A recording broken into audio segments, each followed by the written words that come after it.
Hey, what's up guys? This is Anthony from Anthony's Customs, and for this review, we are looking at the Premium DNA Battletoads RASH figure. I will be reviewing this entire line. Battletoads was one of my favorites as a kid. Now, I'm not particularly well versed in all of the different iterations of the game, whether it's the arcade or the SNES, or if it came out on Sega, I don't know. So there are different versions of these older games, and so I'll probably be referring back to you guys for some of the specific details, like his armbands, for instance, I think are actually from the remake that came out relatively recently. I'm not sure about that kind of stuff, but I am going to be able to review the figures because I am very well versed in action figures, if you didn't know that. So that's what we're going to do. I will address this right out of the gate before we get into anything else. The people behind Premium DNA. It is said that they are the same people behind that one online retailer. I can't think of the name. What was it? Was it Megalopolis? I think that's what it was called. I think, at least according to things I've read, that it's the same people, and that those people scammed a bunch of people and took all kinds of money and are not nice people. I don't know if that's true. I think that's the case. I have heard that. I've heard various stories from them. I don't know for sure. But let's operate on the fact on the assumption that they are the same people, that they did bad things. Okay? That might be the case, and if you don't want to buy their figures because of that, that is perfectly understandable. I get that. I don't buy third-party figures, generally speaking, for similar sorts of reasons, kind of. If you do want to buy the figures, then I would recommend you buy them from a place, and this is not me, okay, so I do have a relationship with Big Bad Toy Store, obviously, but it's because I trust them. And, for instance, if the people that are making these figures try to just cut bait and run, if you have your pre-order through Big Bad Toy Store, you don't pay up front, and if the figures don't end up coming out, there's no loss. Whereas if you send the Premium DNA people money, and then they just decide to not make something, I don't know if that's the case, if that will be the case ever, but if that happens, you're screwed. So, I ordered mine at Big Bad Toy Store, that's where I paid, and so I'm happy to take that gamble because there's no real risk in that case. However, separate issue is whether or not you just want to support this company. That's totally up to you. I'm going to review them, and I want to buy the figures, and they are officially licensed figures, so you can decide for yourself where you fall on that ethical hierarchy of whether or not you want to buy, support, where you want to, all that kind of stuff. I'm going to review the figures because it's my job, and I want Battletoads figures. Okay? Alright, if you guys want to talk about that in the comment section below, go ahead, obviously, but please do keep it respectful. So let's go ahead and get the figure off the stand and take a closer look. Alrighty, before we look at the figure, let's take a quick look at the package. Now, they do all come with sleeves. The sleeves are generally uninteresting. I'll grab one real quick. I think this is his. It's RASH. Is this one RASH? Oh, this is it. Whatever, they all look the same, basically. The sleeves are not the shining point of the packaging, so I'm not going to probably pull those out for every figure. They're all basically the same. Nice packaging on the front, though. I like the look. It would have been nice if there was a transparent top at the spot at the top to let some light in, but it is good packaging. I like it. Nice quality. You get some sprites on the side, which I like a whole bunch, and like I said, I don't know everything. Like this, for instance, doesn't have the red armbands. So, is that... what's up? I don't know. And he has no belt here, whereas the other one, the figure, has a belt. So you guys can let me know about that kind of stuff. But it's a nice package for sure, and it shows the other things. I will be reviewing all of them. I have them all right here. I'll do a quick comparison against these two just very briefly in this review because they're humongous. But yeah, very nice packaging. I like it a bunch. And these guys aren't completely new to products. They have some other things out on the market which are fairly popular, I guess. Popular enough to keep making them anyway, so they should be able to produce a good figure, and the question is, did they? And I'm happy to tell you, in a lot of ways, yes. There are some things that definitely need improvement, but we're going to talk about all of that. So let's go ahead and get started with a height measurement. He comes in at just about 6 1/4 inches. That's going to be roughly, we'll call it 15.5 centimeters. Here he is up against Darwin. I think that is a good size if you wanted to have him in a 1/12 scale collection. Now, let's do a couple of quick comparisons against other figures. Here he is up against, which one is this? Is this RASH? I don't know. I can't. Okay, so here, I'll just let you guys know. I like Pimple, the brown one. The other two, I confuse their names constantly. I don't know why. Yes, he's RASH. Okay, so that means this guy is Zitz. This is the exclusive version, but it's the same sculpt, so it'll be good enough. Height-wise, they are almost the same. This one's a little bit shorter. I'll be reviewing him in a separate video. Well, both of those versions in a separate video. So there's that. I don't have the two little bad guys out of their packages yet, so I'm not gonna show you those, but I will grab these two. Oh, Oh boy. Here's the big one. Oh my goodness, I didn't realize that was that drastic. I want to just leave him there for a second. Where's the box? There it is. Okay, so this doesn't quite indicate, I'm running out of space over here. This doesn't quite indicate the size difference. Oh my goodness. He's humongous. I didn't realize that. I mean, I knew he was big, but dang, that's what she said. All right, so there's the big guy. What's his name? General Slaughter. That's his name. All right, so as a kid, I loved the game, but it's not like I paid attention to the character names and stuff. So those of you who are like really into Battletoads, you're gonna be like, oh, what a noob, what a pleb. Well, okay, whatever. And there he is up against General Vermin. All right. Okay, so sizing, it's gonna be an interesting collection to collect if they can follow through. All right, so let's go ahead and get into this. But first question of the day. This is going to be kind of a continuation from the thing we talked about in the very beginning, because I know a lot of you guys have no problem at all collecting third-party things, which is essentially copyright infringement. Okay, and that's fine. So how do you guys feel about something like this, where the people behind this company, let's assume that they are the people that cause problems, are ethically tainted, let's say?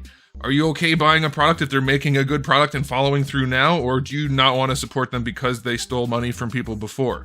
I totally get that.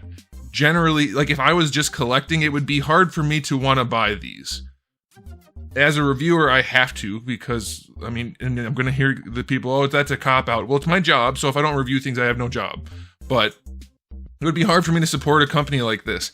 On the other hand, I really want Battletoads figures, and until I have my own company and get the license, which who knows if that'll ever happen, I won't have any if I don't buy these. So I totally get it. I get both sides of the argument. Don't support them, do support them. Let me know what you guys think. I'm not going to pick a side because I don't know. Honestly, I don't know where I fall as a collector. As a reviewer, obviously, they're here.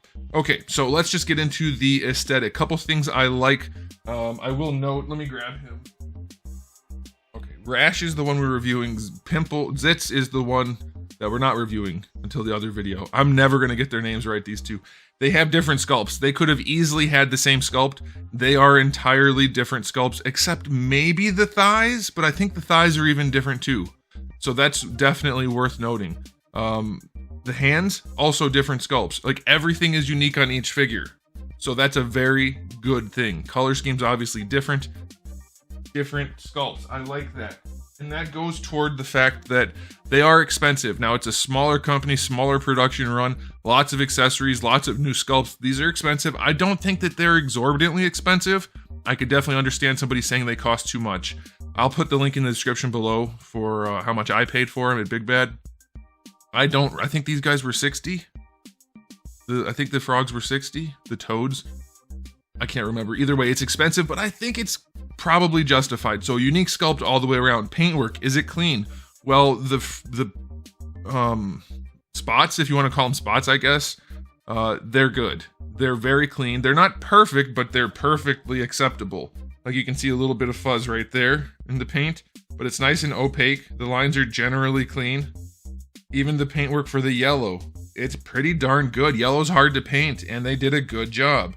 Also, there's a little bit of shading, which is very subtle, but it brings the figure to life around his boobages. He's got a little bit of shading on there. It looks nice. The face, it's very, very clean. It's not perfect, but it's good. The teeth have a little bit of gloss to them. The overall finish on the figure is fairly satin. The belt is done pretty well. Could use a little bit more black in there, but it's not bad. They didn't just do one color for the things down here. Like, it looks pretty darn good. The sculpt is solid enough. We'll get to the articulation issues as we go. Sculpt is solid. Paints are solid. I like it. For the aesthetic, I'm gonna go 8. I'm gonna go 8 out of 10 because the articulation issues affect the aesthetic, but it's a darn good looking figure. I'm happy with it. Now, this is what sold me on the price point. The accessories.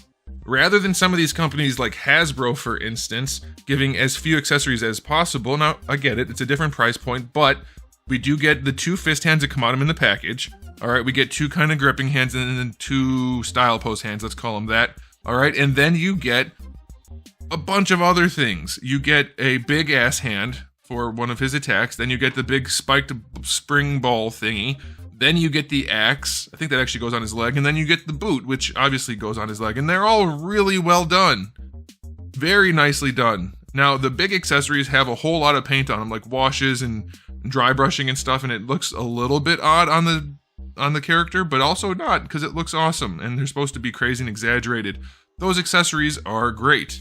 So, accessory-wise, 9 out of 10. Awesome. This guy doesn't have an alternate head. That's a bit of a bummer. I do want to test one out, though, on camera. I'm a little nervous to do this, but let's go ahead and give it a shot. We're going to pick the easiest one first. Maybe we'll test out a couple, since this is a new line, and you guys are as curious as I am. This should be an easy swap, right? Just a regular hand peg. Okay, no problem. He's got the giant hand for his attack. That one swaps out just fine. I will point out, the pegs have 2 detents on them, if you want to call them that. By the way, sorry, my hands are all dried and cut up again because I was doing more electrical work. But yeah, they have 2 detents on them, I'm pretty sure. Now, a lot of them seem to want to just sit on this first one, but I pushed really hard earlier on one of the regular hands, and it did go to the second peg and fit in nice and snug, or second detent. So be aware, you can probably do that. All right, now let's see if we can swap this out. I'm guessing it doesn't matter which arm it goes on. I'm guessing it... Oh, that's interesting. Oh, this is a foot also? All of his things are feet. Okay. Except for... No. Well, yeah, except for the hand. So they're all foot accessories for this guy. All right, so let's pop off a foot. Let's see how this goes. We're probably going to lose focus here and there, but bear with me. Oh, okay. That was easy. And let's just... Can't see what I'm doing. It's not going in. I do like that the spring is actually like a spring. It should go in though, although this feels like it's pretty hard plastic. Let's see. Very pointy. That is not going in. Should we try the other foot? Let's try the other foot. Might need to be a hairdryer situation. All right, so the feet come off easily. Looks like they're the same peg, so... I'm not having any luck with this one.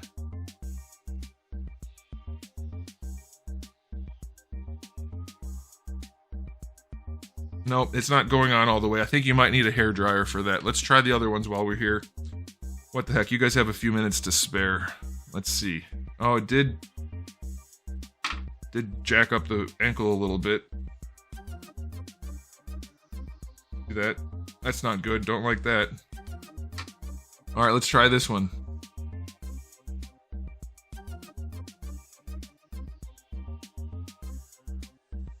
That one went on. All right. So that one swapped on. It took a little bit of twisting, but it did swap. So that's good. And let's go ahead and just try the boot. It's the other foot. Okay, let's try the other foot just to make it look good. So if you're going to swap these parts out, do be careful. And I would definitely try I would warm them anyway, normally, just to be safe. Unless they swap super easy. Let's see. They don't swap super easily. So definitely warm. They are PVC, I think. I think they all are. It feels like PVC, hard PVC. That did not peg on all the way, but it does work. But I would definitely use a hairdryer and just be safe, be on the safe side. It's a shame that they don't swap easily right out of the package, but I think they will work, so I'll give them a little bit of leeway. Look at my hand from stabbing myself on all these different parts. Alright, so accessories are great, other than they're a little bit of a problem to swap out. I'm not going to take a point away for that because they at least included them, and a hairdryer costs 20 bucks. It's a good investment to have if you collect action figures anyway. Alright, now, articulation on a thing like this could have gone either way. I was expecting it to be garbage. It's not. It's not where it should be, if you ask me, but we'll go through it. So the head, double ball peg. Not a whole lot they could do with this design. I think they might have been able to do a little better, but it would have really taken a lot of finessing, and I can't say for sure even because I haven't spent the time to do it. But it does work. I think that's perfectly acceptable. You're not going to get to look to the side very much at all because of these cheeks. There's really not much you could do if you could make it better. So I'll take it. I'll take that. At least they did a double. Shoulders are standard ball hinge. Little tight in the shoulder, so not quite horizontal out here. You do get your full rotation this way. Bicep swivel is fine. Double jointed elbow. They are pinless. Excuse me. They are pinless all the way around. So if you guys are really about the pinless, You get that. All right, so yeah, double jointed elbows. Decent range, better than 90. I'll take it. These come off, by the way. So like I said, if these are strictly from the new version of the Battletoads, like that goofy cartoon looking thing, if you want to take these off, you definitely could do that. So they just slide right down. So that's good. And then the wrists have a swivel and a hinge. That's all fine. So far, we have a little bit of tightness, a little bit of looseness here, but nothing that's a real problem. Now, this torso joint, this is one of the ones that's a problem. It's not done well. It's a double ball peg, so they had the right idea, but it's like they haven't designed articulation before, because it doesn't really go back very far. And it goes forward, but it also doesn't go that far. It's acceptable, but it's also, for the amount of gapping that you get, which is significant, it has very little range. So, that's a bit of a bummer. Premium DNA guys, if you're watching this and you want some consulting, let me know. Because this is not how you do a double ball peg. It's better than not having it, but it's definitely not right. There's way too much gap and way too little range. All right, so the belt is a floaty belt and it is removable. So again, if that's not on the version you want him to look like, then you can take it off. Now the hips, you guys know how I feel about the drop down hips. His don't look great going up, but they don't look terrible. They're in the up position right now. They do have the drop down, the hinged ball peg. As far as this joint goes, they've executed it well. I still don't like it. You do get slightly better range, like you can bring his foot up higher like that, but you get perfectly good range without dropping it. So, this is a better example than most figures we see, to be honest, especially since his belt can hide that, but I would rather it not have it. It's a good example of it, though, if you're okay with it. But even without moving that peg, you do get really solid range out of the hips, and the ball sockets are nice. They managed to get a good tightness on there, so that's good. And you get a really solid thigh swivel. So the hips are perfectly acceptable. I hate this drop-down hinge idea completely. If they just rounded this out a little bit more at that crotch piece, if this wasn't so much of a 90-degree cut, you probably would have had the same range. It probably would have looked better and had the same range without that hinged ball peg. But that's what they did. So floating knee pads down here and then double jointed knees. Range is perfectly solid. They nailed it. Man, the biggest problem for these joints is that hinged ball peg. It's so annoying. And then of course the gapping in the chest. But otherwise this guy is working pretty darn well. Ankles go all the way back, all the way forward, and then the ankle rocker is decent. A little bit loose, probably because they're easy to pop off. So his articulation is definitely solid. It's not perfect, but I would say it's good enough. Especially for a first outing, I'll take it. The chest is the biggest problem for me because it's ugly. You can kind of hide it though, just push it back and lean him forward, and it's fine. And then you have the hinged ball pegs, which you can just not look at, and they're okay. So I'd say for a first outing, it's perfectly acceptable. I'm gonna go 8 out of 10. It poses pretty well. Now, they're getting leeway because this is the first time they're doing this, and it could definitely, you know what, I'm going to go 7 out of 10. Because Jada did the first thing too. They're a lot bigger company, but they kicked ass on their first outing, and these are pretty good. They're not bad, but they definitely have a lot of room for improvement. And the only one that's really excusable is the head, because of the sculpt. So, anyway, let's go ahead and wrap this up. We have more. I have to review another Toad, and then the 2 bad guys too. It's a very strong first showing. It does come in at a high price point, but I think these guys right here justify the price point a lot. And then you also have the regular alternate hands and unique sculpt work. That's not cheap. So I'm giving them the benefit of the doubt and saying these are reasonably priced. I'm certainly not upset. I didn't get review samples.